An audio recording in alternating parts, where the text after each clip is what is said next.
Hello and welcome to Weird Around Illinois. Today we're having another one of those fun COVID podcasts where we're each in a different room, but we are talking to each other through the wonders of modern technology. What we'd like to talk about today is Bigfoot, and more specifically, 10 signs that Bigfoot might be near you. Let's get weird. So, the first sign is footprints. A lot of people, when they talk about Bigfoot, Dogman, all those kind of cryptids, to be honest, people often look for footprints because they are usually bigger than just the average human footprint. They usually look different, like different toe patterns and stuff like that. And you also see these big bare footprints in places where a human wouldn't necessarily be walking barefoot, either because it's too cold or it's like halfway up the side of a mountain or something like that. That's another way to kind of tell that it's not just a human hoax or something. You know, when you think about Bigfoot, I mean, the first thing anybody usually visualizes is the footprint. So it kind of makes sense that would be a sure sign that he's in the area. Yeah, and you know what? I remember I once did a poll on the community channel about like how long is a Bigfoot predicted to be. And if I remember the answer correctly, it was about like 25 inches or something like that, over 2 feet anyway. Wow. I mean, yeah, that's a lot. So Yeah, it can definitely be very big. And I think some people have seen like footprints from like baby Bigfoots, right? Yeah, and that's a little harder to figure out because how do you tell a baby Bigfoot from just a juvenile human or something? But again, I Right. guess it depends on where the footprint is and time of year and all that, and if there's a huge footprint next to it. Or people like Cliff from finding finding Bigfoot. Those people can usually like see certain parts of the foot or the footprint and tell how it's different. I don't know how, but yeah, Yeah. just looking at it blankly, there really has never been a big difference between a human's foot and Bigfoot's foot, like visually anyway, not in terms of length or nothing. Well, you know, Cliff, as he mentioned, Cliff is very good at that. There's also this guy, Jeff Meldrum, I want to say his name is. He's an oh yeah. anthropologist. He's like the Bigfoot expert when it comes to like the actual footprint. He's got like all these prints in his office, and he can tell you about the way the toes move versus the toes of a human, and where the ridges on the foot are compared to the foot of a human. He's just so good at pointing out why something is either a human footprint, a Bigfoot footprint, or a total hoax. Yeah. All right, I'll take your word for it. He was Watch a on Tubi the- movie, you'll see him. All right. He was on Expedition Bigfoot a few times, right? Yeah, and at least one episode of Finding Bigfoot, maybe a couple. Oh yeah. So another sign that Bigfoot could be near is wood knocks. If you hear very loud wood knocks and there's not supposed to be anyone around playing jokes or anything, then it could be a Bigfoot. Could be trying to communicate in a way. Yeah, like if it's somewhere in the woods late night where a lot of humans aren't expected to be walking around where you are. I mean, you're not gonna hear a wood knock unless it's like something with arms winging something. Yeah, it's kind of hard to think of a sound in nature that would mimic that. I mean, the only thing I could think of would be like if a deer is rutting and like runs into a tree with its antlers or something. But that's more of a loud thump, not like a wood on wood kind of knock. So I think yeah, you're stuck with either human or Bigfoot when you hear wood hitting wood like that in the forest. Yeah. In areas like the Appalachian Mountains, I mean, there's not supposed to be many people there at all. And if you're hearing like wood knocks around there, then there very well could be a Bigfoot around. True. If they exist. Like a sound from an old kung fu movie. It's like when wood hits wood, it's like boom, boom, boom, somehow high pitched, but like weird. Or in some kung fu movies, when wood hits metal or wood hits flesh or whatever, Yeah. you still hear the wood sound. Yeah. Another sign a Bigfoot could be near is a foul smell. One smell that comes to mind is like a skunk smell. I think people report often that they smell like a skunk, maybe some other like smell. Yeah, in classic Bigfoot legends, I mean, Bigfoot has been known to have a horrible smell, like something beyond a skunk, like very similar to a skunk, but like combinations of everything bad. And this is different than like the dogman smell, because people talk about a bad smell with dogman as well, but people usually describe that as like rotting meat or a dead animal or something. Whereas Bigfoot, it sounds more chemical. It's like something they produce like a skunk to try to scare people off. I've never really thought of that, but that's a good point. It could be more chemical, or they could literally have that function like a skunk does. Yeah, that's I've what I never mean, thought of that. like a hormone or something that their body produces when they're under stress to try to scare people off. Hmm. Well, our fourth sign of a Bigfoot are tree structures. Tree structures are sometimes a little bit common when you're going into forests. I mean, we see them sometimes, but for the most part, they're just kind of basic things. Some of them could be coincidences, some of them are unexplainable. But when you see those structures that are so detailed and like stacked perfectly, almost symmetrical or something like that, very well detailed anyway. I mean, it's safe to assume there's been a Bigfoot and that marks his territory. So I mean, just a sign to be careful. Yeah. You may be in a Bigfoot territory. And one theory that you've thrown out there a few times that I really like is the idea that that might actually be like marking a burial ground or a sacred spot for a Bigfoot. So, yeah, you want to be especially careful then because you could be offending a Bigfoot if you start messing with stuff around that area. Yeah. I mean, if you get anywhere near that, with either theory, I mean, Bigfoot's gonna be mad and probably gonna chase after you or something. Yeah. When it comes to recognizing tree structures, I always ask myself three questions. I mean, the first is, could this have happened naturally? Because sometimes trees just fall. So, you look at it, and if it's a pattern that you can't come up with a logical reason why the trees would have fallen that way, then you move on to the next one, which is, could a human have made this? Meaning, if it's a huge tree structure with like trees that are a foot in diameter and they're meeting 30 feet off the ground, you ask yourself, okay, a human probably couldn't do this without like cranes and heavy building machines and such. And then the third question is, would a human do this? You talk about the intricacies of some of these tree structures, and they're way out in the middle of the woods, and you think about the time it would take for a human being to weave something like that together, and you say to yourself, okay, logically speaking, would a human being hike 5 miles out into the woods to create this tree structure? And if the answer to those questions is no, then you may have yourself a Bigfoot structure. Yeah. There was one scenario that to this day I'm still thrown off by. We were going to what was the place? It may have been somewhere in Wisconsin anyway, and we were walking down a trail and we found this weird weaved together little hut.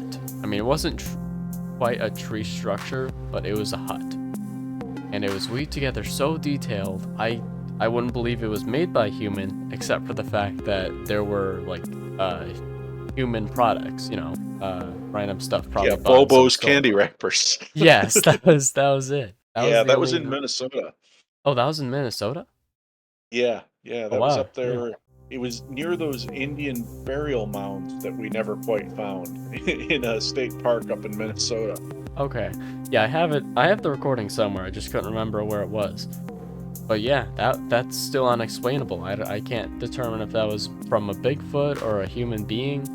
It's Been built mixed by a emotions. Bigfoot, and then a human being chose to go there and eat some snacks. Who knows? Yeah, maybe. Well, number 5 is howls. Bigfoots have been known to make some howls, some, I guess, whoops, some yahoos, I guess you could say. Mhm. I mean, any sound really that might count as a call of some kind or a way of communication, Bigfoot does, as well as many other forest cryptids. If there are more than one Bigfoot, then they're gonna need to communicate. Yeah. I don't know if you guys remember, but I think it was in Mountain Monsters. There was a Bigfoot they called I think it's the Midnight Whistler or something like that, Oh yeah, where the Bigfoot was apparently known to just whistle for some reason. yeah, Perhaps as a way to communicate. I don't know. yeah. It was like an aggressive whistle. Yeah, there was also something called the Yahoo, which apparently made a whooping sound kind of like a Yahoo sound when it was out there in the woods. All right. Well, next we should.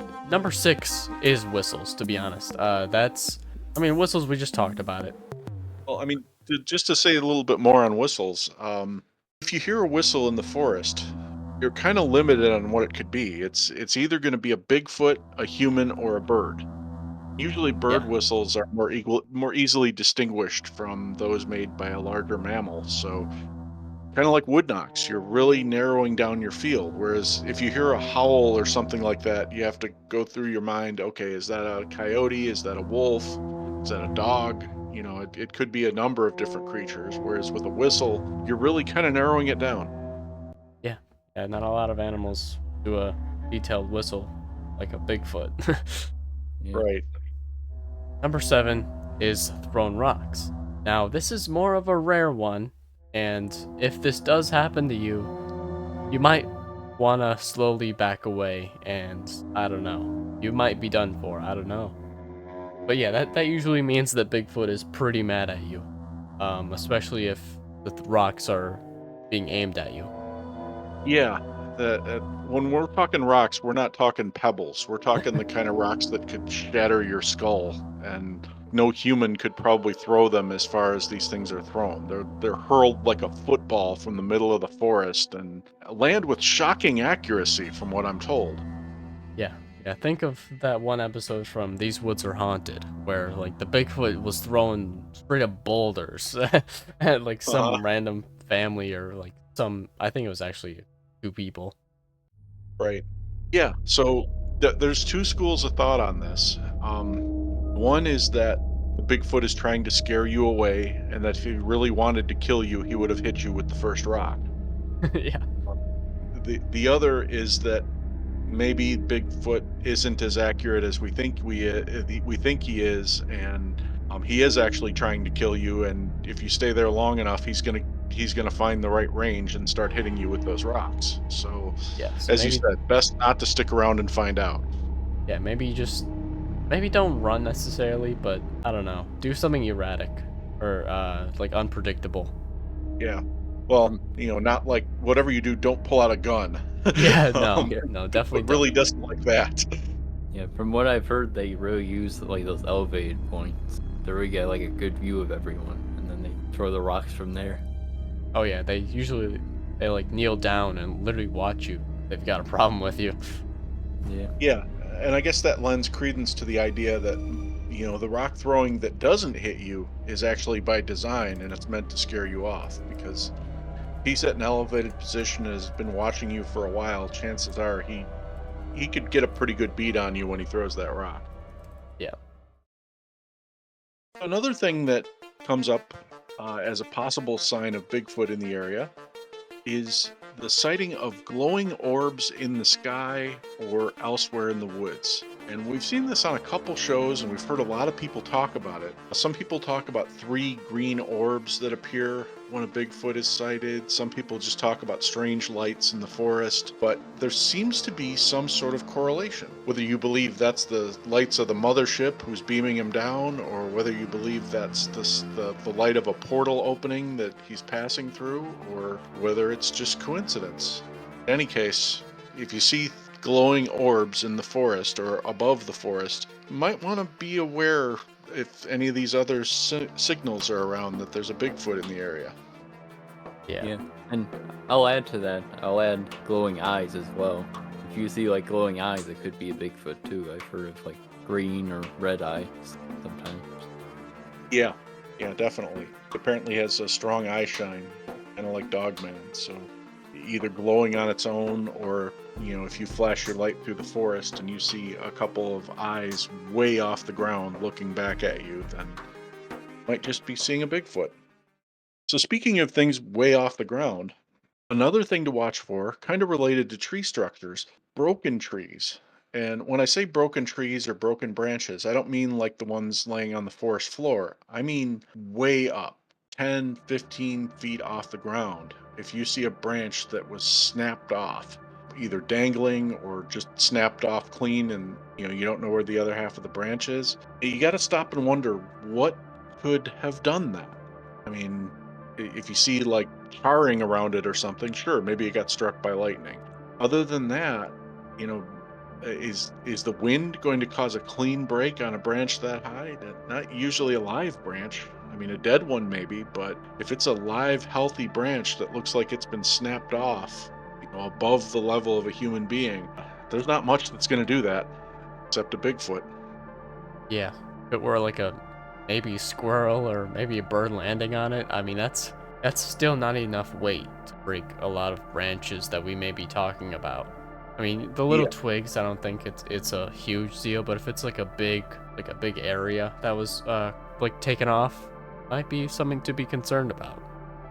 Yeah, I mean, if the branch is more than a couple inches in diameter, certainly, no small woodland creature is going to break that scurrying down the branch. Another thing that could be an indicator of Bigfoot would be if you start finding hair, again, in those high up places, like stuck to tree branches, or sometimes even like on fences. Sometimes a Bigfoot will be climbing over a fence and he'll get like tufts of hair caught in the barbed wire or something like that. You know, it could be another animal too if it's lower to the ground. Could be a deer, could be a bear, could be a dog or whatever, but higher you get, the more likely it is to be either a Bigfoot or a bear.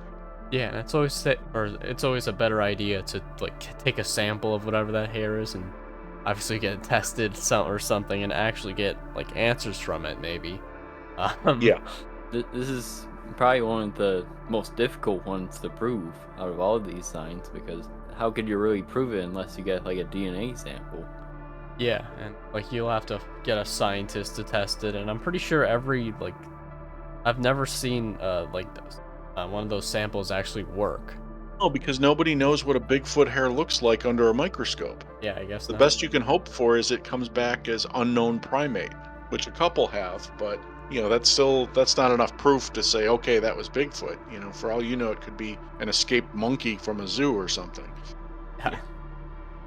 But I mean, as a general rule of thumb, if you're looking and you see a tuft of hair hanging off a tree branch, 8, 9, 10 feet in the air, you either have Bigfoot in the area or a huge bear. And either way, it might be a good idea to move on.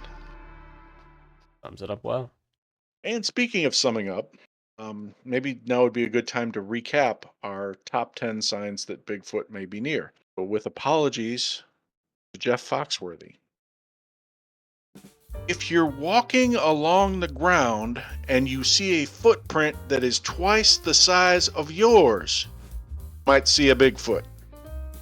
If you are deep in the woods and something is knocking at the door, you might see a Bigfoot.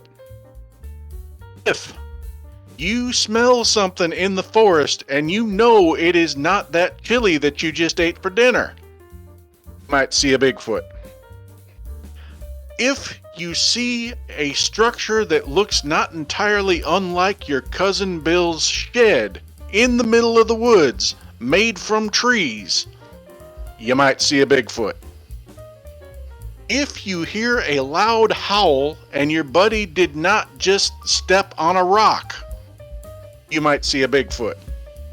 If you hear a whistle and there is not a pretty girl anywhere to be seen, you might see a Bigfoot. If someone is throwing rocks at your head, number 1, duck.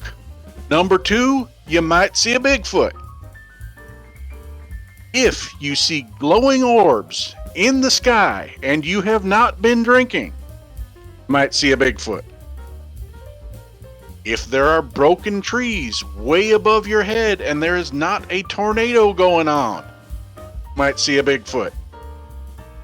And finally, if there is hair stuck to a tree 8 feet off the ground and your hairy cousin Wally is not climbing that tree to try to pick an apple, you might see a Bigfoot. Thank you all for listening, and please be on the lookout for Bigfoot out there. And as always, thanks for subscribing, and feel free to leave us any information about your Bigfoot or Dogman encounters or any cryptid you may run across, either in our comments section or on our anonymous report form. Thank you.